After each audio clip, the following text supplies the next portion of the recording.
Nina, we fought Nazis together, you and I. Yes. It is... Oh, what a beautiful day.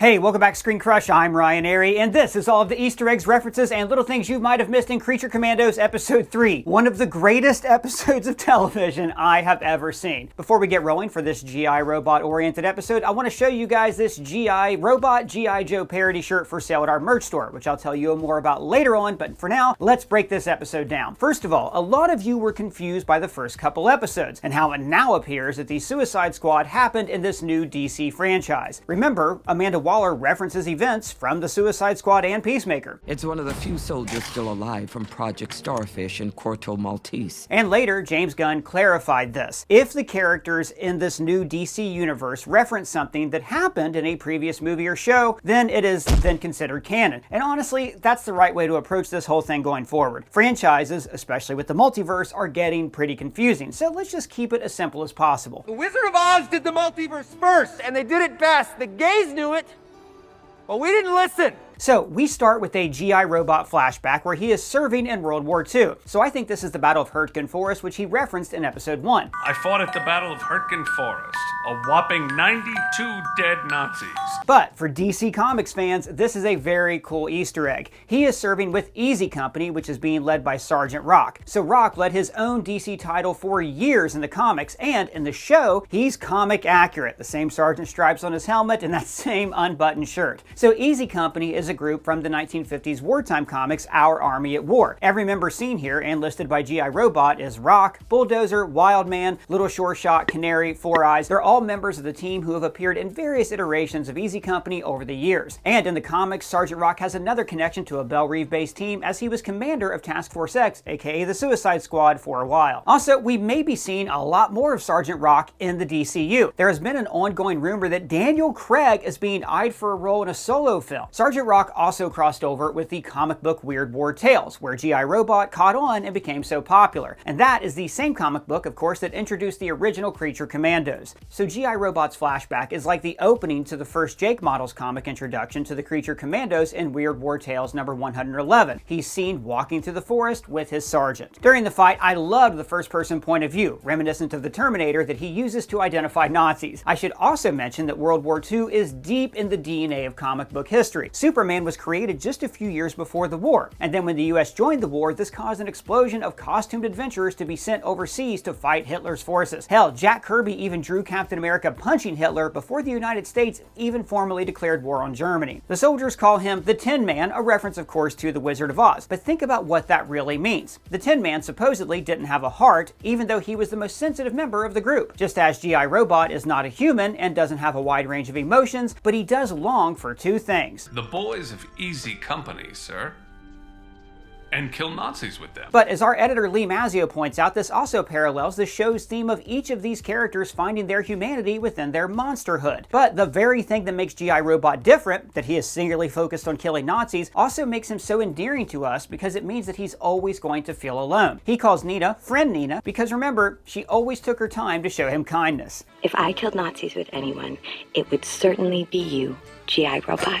Some diesel fuel, please, for our robot friend? Yes, madam. Now, earlier I mentioned our G.I. Robot shirt, but I also want to remind you guys about the other holiday drops we have done this month. We have so many new designs for you that we're so proud of. The Loki Gator, Tony granting life to Ultron, the Darth Vulcan, evil will always triumph because good is dumb, and the Grogu boop on the Rancor's nose. And we also just did something fun and new with our merch store. So you guys have been asking for this for a while. We took our most popular designs, like Original Trilogy and Somehow Palpatine Returned, lots of others, and then we added them to a range of merch, like hoodies for cold weather, mugs, glasses, and a lot more. So we're offering new gift bundles where you can get all these accessories at once for a discount. So to stay up to date on new drops and bundles and sales, subscribe to our newsletter with the link below. Also, we are selling tickets to our live show tour next year. In January, we're going to be in LA, Phoenix, Dallas, and Houston, and I can't wait to meet you guys in person, nerd out together, share my feelings about things, rant about Man of Steel. We did have a great time at these live shows, and I'm looking forward to seeing you there. And also, let us know what you'd like to see us do at the live show on our free to join Discord server. Links for all that stuff are below. So then we go to the 1950s with G.I. Robot doing a publicity tour, but he just can't adapt to civilian life. So this is where the show gets really deep. G.I. Robot is a prisoner of his programming. He is not capable of enjoying life after the war because the government made him into a killing machine. So this is a metaphor for the brave men and women who have seen combat and just never were able to adjust to life afterwards. The real life parallel makes G.I. Robot's story even more heartbreaking. The guy in the audience here is Dr. William Magnus, and he is actually wearing a comic-accurate mattress jacket. It's the same one that he wore in his first appearance in Showcase issue 37, but the collars of his suit and tie are more like the outfit he wears in the more recent New 52 run. He's also the creator of the Metal Men. Yeah, like James Hetfield and Dave Mustaine.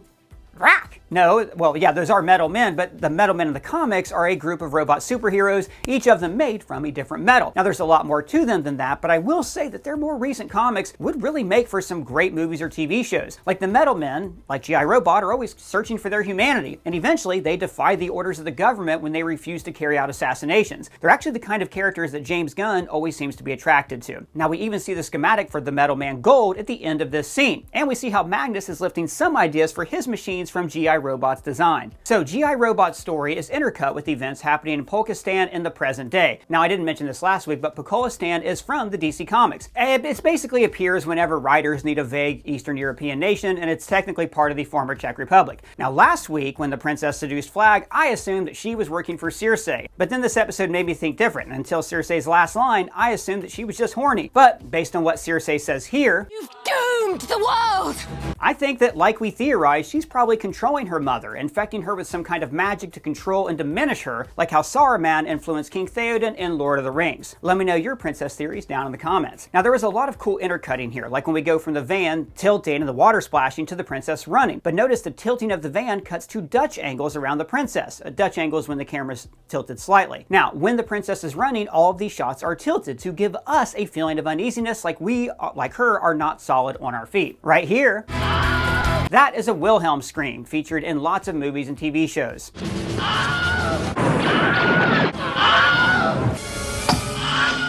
And man, this first action scene was brutal. When the van explodes, it dismembers a guy, sending his foot to kick another soldier in the face, or like how phosphorus heats up the bullets to melt them and then cooks this soldier from the inside out. I also just love the randomness of this battle. Just like in real combat, people get snuffed out without any fanfare or drama. It's just carnage. And then we get the best sequence in the show and in any superhero project I've seen in years. G.I. Robot is purchased by a lonely World War II buff named Sam Fitzgibbon. Fun fact, James Gunn includes a character named Fitzgibbon in every movie he's made, named after his lifelong friend Larry Fitzgibbon, who also now shares a name with the detective from Peacemaker. There's a Dr. Fitzgibbon in both Guardians of the Galaxy and the Suicide Squad. So he is voiced by James Gunn's friend, Michael Rooker, who also appeared in every James Gunn film. And this episode does a great job of setting all of this up. Like, we think this is just a sweet, lonely man who loves cats and collects army stuff. He has a Japanese flag, the Medal of Honor, and all he wants is a buddy to watch The Dirty Dozen with. He wants to watch eggs go bad in a fridge. No, The Dirty Dozen is the movie they're watching on TV, and it's actually appropriate to Creature Commandos. It's about 12 World War II soldiers who are all misanthropes and bad guys who team up to fight Nazis together. But then we go to the meeting. Now, our first clue that something is up is when one of the guys says this: "I thought he might be some help for the cause." Now, the cause means something very specific in many circles, but this is especially what Southern soldiers called the Civil War, their war to maintain the existence of slavery. And since then, it's been used as a dog whistle word for racist organizations like the Ku Klux Klan. So, when this group reveals themselves to be actual homegrown American Nazis, he says,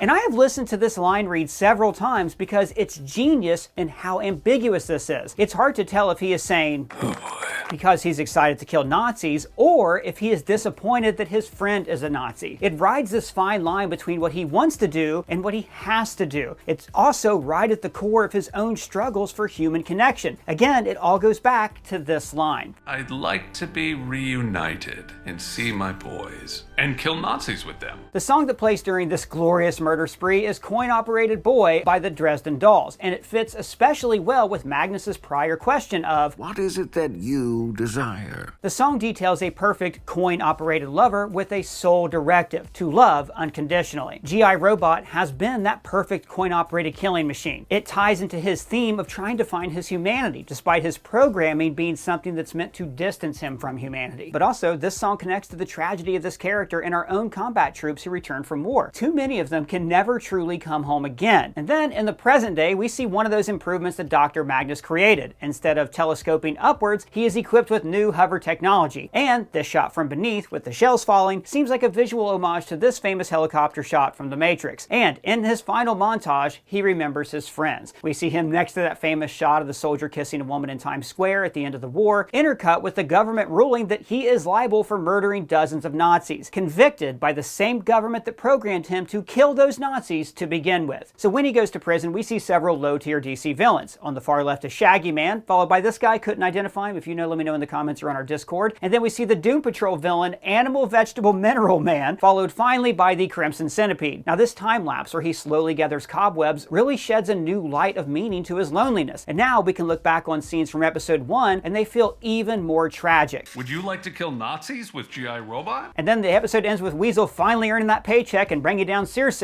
but not before she blows up G.I. Robot. Now notice, after he's blown apart, he has this dent in his head in the same spot as the dent on the Iron Giant's head in the movie The Iron Giant. Now, in the movie, that dent is what makes this giant, a killing machine, into a passive life form. So this could be a small metaphor to show that G.I. Robot is finally ready to be at peace. But I should also note that G.I. Robot has been rebuilt at least 6 times in the comics, and the reason he has number 2 on his helmet is because he is technically Jake number 2, the second model. So he'll be rebuilt, hopefully though with the same personality. Well guys, that's all the Easter eggs we caught, but if you found any, let me know in the comments below or at me on Twitter, Blue Skies, or Threads, or on our Discord. And if it's your first time here, please subscribe and smash that bell for alerts. For ScreenCrush, I'm Ryan Airy.